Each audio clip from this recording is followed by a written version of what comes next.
Olá! Cheguei de visual novo, de cabelo engordurado porque tá 45 graus em Porto Alegre. Mas vamos lá. O tema de hoje, pessoal, é geografia agrária. E esse tema ele é relevante porque o Brasil, ele é um país rural, né? Apesar da gente ter várias tecnologias bem desenvolvidas, ter uma indústria significativa, o Brasil, no final das contas, ele é um país rural, tá? Ele é um país rural. Mas vamos lá. Geografia agrária. O que a gente vai ver em geografia agrária? Nós vamos entender como que começa a agricultura no mundo, tá? Nós vamos entender onde começa a agricultura no mundo. E se vocês ouvirem é porque o ventilador tá aqui do meu lado, tá muito quente, tá complicado viver, tá? De novo, disclaimer, né? Cachorros, latidos, etc e tal. Tudo normal, tá, pessoal? Mas enfim. O que a gente vai ver também? A gente vai ver quais são os sistemas produtivos, tá? Da agropecuária. Nós vamos ver algumas técnicas de cultivo, tá? A parte de questão agrária, então, reforma agrária, latifúndios, minifúndios, revolução verde, êxodo rural, isso nós vamos ver em outra aula, tá? Mas hoje é mais uma introdução aí ao sistema da agricultura e da pecuária, beleza? Então, para quem já teve essa aula comigo, sabe que a agricultura, ela começa lá no período que a gente chama de Revolução Neolítica, tá? Revolução Neolítica é quando o homem descobre, tá, que a gente pode jogar sementinhas no chão e se a gente cuidar direitinho, essas sementinhas vão crescer, certo? Então, lá na Revolução Neolítica, vocês vão ter imagens aqui, de repente uma linha do tempo, se eu encontrar. Lá na Revolução Neolítica, a gente vai ter essa descoberta da agricultura, tá?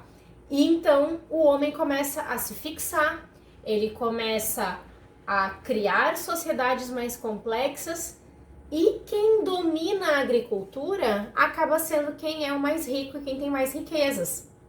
Por quê? Porque se eu domino a agricultura, diretamente eu vou ter riqueza, porque a riqueza nessa época era comida, era o alimento, né? Era eu conquistar esse alimento. Então tá, então a gente tem o início da agricultura na Revolução Neolítica. Mas onde que a gente começa a fazer esse cultivo?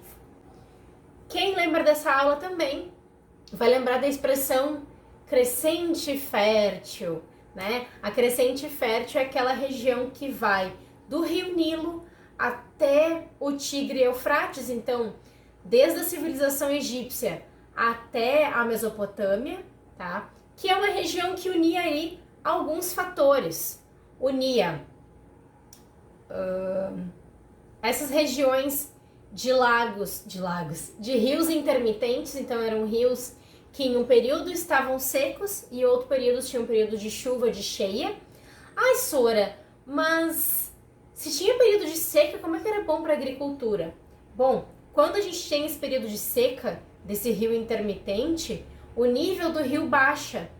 E quando o nível do rio baixa, a gente tem o surgimento nas margens do rio, uma lama com todo aquele lodo e aquele material orgânico que estava circulando na água do rio.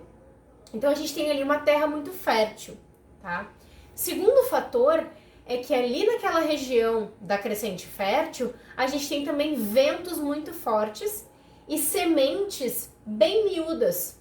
Então ali naquela região a gente combinava vários fatores que faziam com que ali tivesse uma facilidade maior da gente ter essa agricultura. Então é ali na crescente fértil que o homem começa a entender que se ele colocar as sementes do que ele come de volta no chão, essa planta vai se reestabelecer. Beleza? Mas Transportando então para os dias de hoje, chegou. A gente tem dois modos gerais de produção agropecuária. Quando eu digo agropecuária, a gente está juntando tudo que é agricultura, né, cultivo de plantas, tá? Sejam elas madeira para extração, até frutas, até alface, tá? Eu digo alface porque hoje eu fui no mercado e eu queria comprar alface. Eu não gosto de alface, tá? Mas eu vou fazer hambúrguer hoje aqui em casa. E eu queria 2 folhas de alface, né? Eu queria alface assim, uma alface americana, uma alface crocante, né? E daí, uma cabeça de alface estava R$6. E eu não precisava de uma cabeça de alface. Eu precisava de 2 folhas de alface para fazer 2 hambúrguer. E daí o Zafari não me permitiu. Daí o meu hambúrguer vai ser sem alface hoje mesmo. Mas tudo bem. Eu nem gosto mesmo, só para dar uma cara de hambúrguer. Beleza. A gente tem 2 grandes modos produtivos dentro da agropecuária. A gente tem o sistema intensivo e o sistema extensivo, tá? A agropecuária do sistema extensivo, ela tem algumas características. Primeira característica, a gente tem uma maior mão de obra, tá? Manual ali na lida com aquele local de agricultura, de pecuária, tá? A gente tem menos recurso financeiro, menos investimento de capital no modo extensivo, tá? A gente tem uma produção que normalmente visa alimentar o mercado interno do país, né? E também a gente tem uma menor produtividade por área plantada. Então essas são as características principais do modo extensivo. Já no modo intensivo, a gente tem o completo oposto. O que seria isso? Seria uma produção em larga escala, normalmente para mercado externo, então para exportação, ou também para direcionar para a indústria. Então, como é que funciona aí a intensiva? Seria mais ou menos a produção de arroz dedicada à exportação e à industrialização desse arroz, por exemplo. Ou o gado de corte. Então, a gente tem ali a criação do gado intensivo para a JBS, que é aquela empresa que a prof adora falar, né?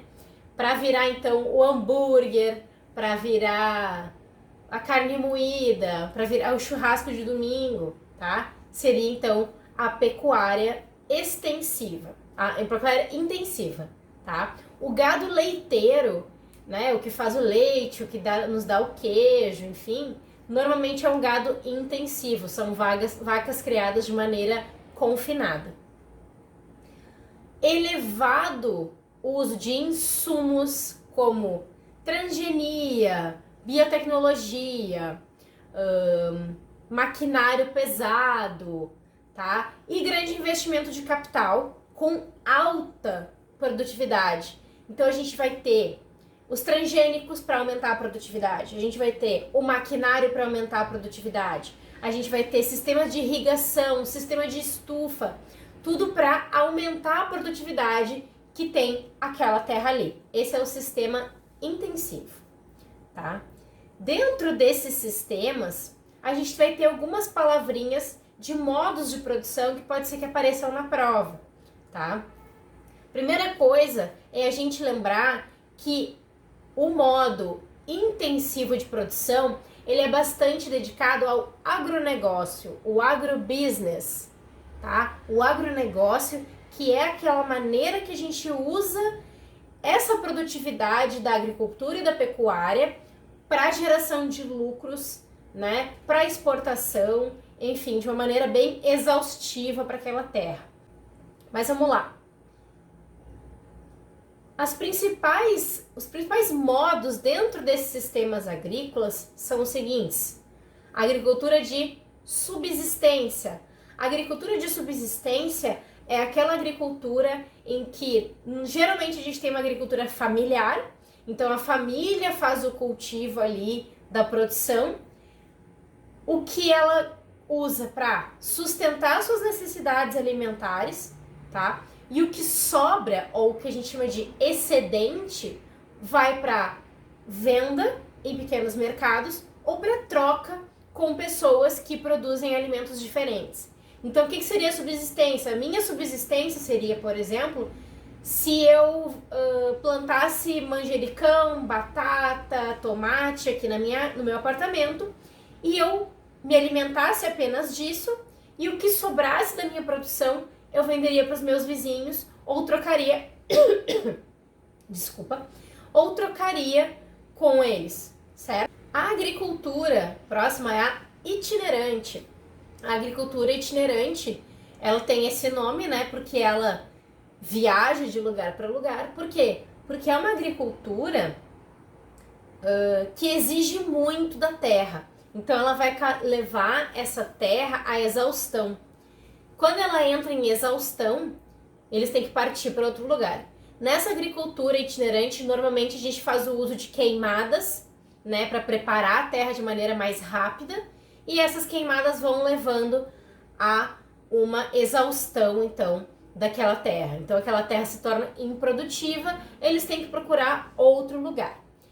A agricultura itinerante faz parte do sistema extensivo de produção, tá? Outra agricultura que a gente vê muito nas questões do Enem, vê muito em questões de vestibular, né? É a agricultura de jardinagem, tá? Onde se faz um terraceamento. O que é agricultura de jardinagem? A agricultura de jardinagem é essa mão de obra que se coloca no plantio em declive, né? Então, quando a gente tem os declives, né, os morros, e a gente precisa cultivar, a gente cria esse tipo de paisagem que é a agricultura de jardinagem, onde eles fazem o terraceamento para que não aconteça um desgaste ali da plantação. Porque imagine se a gente planta numa descida, né, na primeira chuva que der, vai vir tudo abaixo, certo?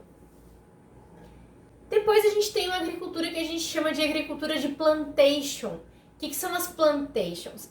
Esse nome plantation começa lá no cultivo da cana-de-açúcar, tá? Nesse cultivo aí da cana-de-açúcar. Mas a plantation nada mais é do que um latifúndio monocultor voltado para a produção de gêneros primários para mercado externo. Isso que são as plantations. São grandes propriedades de terra que plantam só uma coisa, geralmente aí um item primário como arroz, como bananas, como cana-de-açúcar, como soja, tá? Pro mercado externo, certo? Pessoal, a aula de hoje terminou. Palavras-chave que a gente tem que levar: Revolução Neolítica. Palavra-chave que temos que levar: crescente fértil. Palavra-chave que temos que levar: sistema extensivo e sistema intensivo, tá? Essa é a primeira parte da nossa aula. Boa noite, boa tarde, bom dia, bom Enem.